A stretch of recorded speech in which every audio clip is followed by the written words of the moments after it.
Hola, ¿qué tal amigos? Bienvenidos a un nuevo bosquejo de la lección de la escuela sabática. Estamos en un nuevo trimestre, estamos comenzando ya este segundo trimestre con un tema nuevo, un autor nuevo y tenemos en nuestras manos ya la lección que habla sobre Lucas. Queremos compartir un poco esta introducción y para comentar esta lección estará con nosotros el doctor Gluder Quispe, quien es el director del programa de posgrado y también de teología en la Universidad Peruana Unión. Bienvenido, doctor Gluder. Es una alegría estar aquí. Muchas gracias por la invitación. Bien, vamos a hablar entonces un poco sobre Lucas. ¿Quién era Lucas? Bueno, Lucas, habría que mirar la Biblia, qué nos dice Lucas, ¿no? Vayamos a Colosenses primero. Colosenses tenemos el capítulo 4, versículo 14, donde nos dice: os saluda Lucas, el médico amado. Nos está describiendo aquí que era un médico.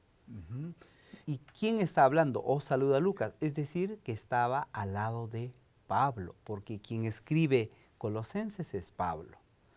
Entonces, está hablándonos de un médico que era compañero de Pablo. Y en otro lugar, por ejemplo, Filemón el versículo 24 dice: Marcos, Aristarco, Demas, Lucas, mis colaboradores. ¿Quién era Lucas? Colaborador de Pablo. Y además de colaborador de Pablo y médico, él era un historiador, ¿no? Porque él no estuvo presente cuando Jesús caminó por esta tierra, no era una persona que Un testigo ocular del momento. Entonces, apenas era un historiador. ¿Quién era él? ¿Un judío? ¿Era un gentil? Es interesante que aparte de ser médico, en realidad lo que le despertó a ser historiador, lo que le despertó a escribir la vida de Jesús, no solo de Jesús, sino de los apóstoles, fue su conversión propia. Porque el único autor de los más de 40 autores de la Biblia que no es judío es Lucas. Y él está desesperado por anunciar a todo el mundo que hay un Jesús y que ese Jesús no murió, que vive aún. Y eso es lo que él quiere transmitir. Él es un gentil, queriendo transmitir a otros, decir que Jesús es también la salvación.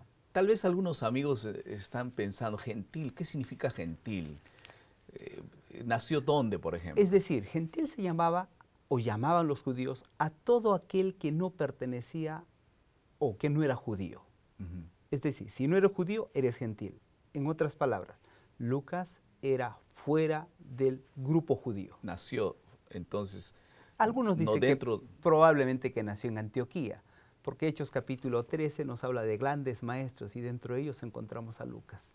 Ahora, el estilo literario de Lucas. Lucas es considerado un autor muy depurado en sus comentarios y es fino para escribir, ¿no? Es interesante cómo él al comienzo ya nos dice cómo va a ser la propuesta que él pone del Evangelio. Y dice el capítulo 1, versículo 1 al 3, puesto que muchos ya han tratado de poner en orden la historia de las cosas que entre nosotros han sido ciertísimas, tal como nos lo enseñaron desde el principio y vieron con sus ojos, fueron ministros de la palabra. Me ha parecido a mí también, después de haber investigado con diligencia todas las cosas, desde su origen, escribirlas por orden. Primero, tenemos un Lucas sistemático, preocupado por el orden cronológico. Y él desea presentar la historia de Jesús, siendo que otros, probablemente existía el Evangelio ya de Marcos, existía el Evangelio de Mateo, y otros evangelios u otros dichos acerca de la vida de Jesús, porque la vida de Jesús impactó a muchas personas. Y él quería ponerlo en orden. Y eso es lo que hace en su evangelio. Su evangelio, él comienza a narrarnos de una forma ordenada. ¿Por qué 4 evangelios para describir una sola historia? ¿Quiénes eran los destinatarios del libro de Lucas? Ahora, nosotros tenemos 4 evangelios. Podría haber más. Y es probable que haya más. Por lo menos Lucas nos muestra que otros ya han intentado escribir. Pero el Señor ha permitido preservar a 4 evangelios. Y los conocidos son, por ejemplo, un Mateo, preocupado y centralizado en su nación, como judío, escrito para ellos, por el reino mesiánico que ellos esperaban, y que se hace un cumplimiento en Jesús. Un Marcos, preocupado por Roma, es decir, escrito para los romanos. ¿Por qué? Porque él, que era sobrino de Bernabé, había acompañado a Pablo y desertó, pero después volvió. Y enseñado por Pedro, llegó al final a Roma y preocupado por esa gente. Al final encontramos a un Juan. Algunos dicen que ha sido el último evangelio escrito, el último libro escrito del Nuevo Testamento, después del Apocalipsis, allí en Éfeso. Juan quiere mostrarnos que Jesús no es solamente un hombre, es también Dios. Entonces, esa es la conexión entre el cielo y la tierra. Jesús es Dios y hombre. ¿Para qué Lucas? Lucas está preocupado ahora por lo que él mismo es, de lo que él mismo conoció. Probablemente de Mateo, probablemente de Marcos. Él conoció que ese Jesús es Salvador de todos.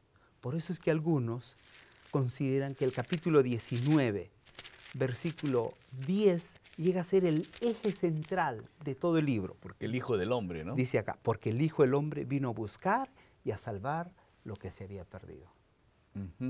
Entonces los destinatarios de Lucas eran los gentiles. Los gentiles. Estaba preocupado por gente que, como él, había encontrado a Jesús. Quería también que todo el mundo encuentre a Jesús. Entonces, ahora, Lucas era aquel tal vez seguidor de Pablo que tuvo como objetivo así claro en sus escritos en Lucas. ¿Qué cosa? Porque Lucas escribió también Hechos, ¿no? Claro, él escribió Hechos. Entonces son dos tomos. Uno comienza con Lucas y después termina con Hechos. Fue escrito más o menos alrededor del año... Estamos hablando del 63, 64, 65. Algo, 62, como algunos llaman. Algunos también hablan 62. Lógicamente que primero fue, antes de Hechos, fue Lucas, ¿verdad? Porque son dos tomos en uno. Algunos prefieren llamarle Lucas 1 y Lucas 2, porque ambos nos narran del origen del cristianismo. Ahora, cuando presenta Lucas su libro, lo presenta de una forma, como él mismo lo dice, ordenada. Primero empieza con Jerusalén. Vamos a hablar un poquito de la estructura. ¿Cómo lo presenta Lucas? Porque es distinto a hablar de un Juan. Un Juan habla entre dos realidades, entre Jerusalén y Galilea, sube y baja. Se repiten 19 veces, una ida y vuelta. En el caso de Lucas es distinto. Lucas está preocupado, por ejemplo, comienza en la primera parte, capítulo 1, versículo 1 al 4, una introducción. ¿A quién va a escribir? A Teófilo. Probablemente alguien conocido por él, importante, un hombre gentil que podría transmitir a otros. Luego nos narra desde el versículo 5 hasta el capítulo 2, versículo 52, del nacimiento de Jesús y de Juan el Bautista. Tal vez tendríamos que decir al contrario, Juan el Bautista y Jesús. Después de eso, el capítulo 3 y el capítulo 4 hasta el versículo 14, nos habla, el 13 en realidad, nos habla acerca de una preparación para el ministerio que va a tener ahora Jesús. ¿Dónde? Allí justamente en Galilea. El capítulo 4, versículo 14, hasta el capítulo 9, versículo 40, nos habla, dice, si leemos aquí, vino, capítulo 4, versículo 14, vino el poder del Espíritu para que se quede en Galilea. Jesús permanece en Galilea. Y el capítulo 9, versículo 51, es interesante. Y cuando se cumplió el tiempo, dice ahí el versículo 51 del capítulo 9, habiendo recibido arriba, afirmó su rostro para ir a Jerusalén. Es decir, la meta era llegar a Jerusalén. En la descripción y en el concepto de Lucas, teníamos que llegar a Jerusalén, porque en Jerusalén iba a ocurrir algo grande, maravilloso. Entonces, el capítulo 9 sigue hasta el capítulo 19. Uno va a encontrar hasta el versículo 44, donde permanece, está haciendo un viaje, todo un recorrido. Hay milagros, hay dichos, hay parábolas para llegar a Jerusalén. Versículo 45 dice allí, y entrando en el templo, o sea, ya está llegando en Jerusalén. Entonces, capítulo 19, versículo 45, el 20, el 22, nos habla que está en Jerusalén. Y las dos últimas partes, capítulo 22, 23 y 24, nos habla ya de la crucifixión. ¿Qué es El clímax, ¿no? ¿Qué es lo que quiere buscar Lucas?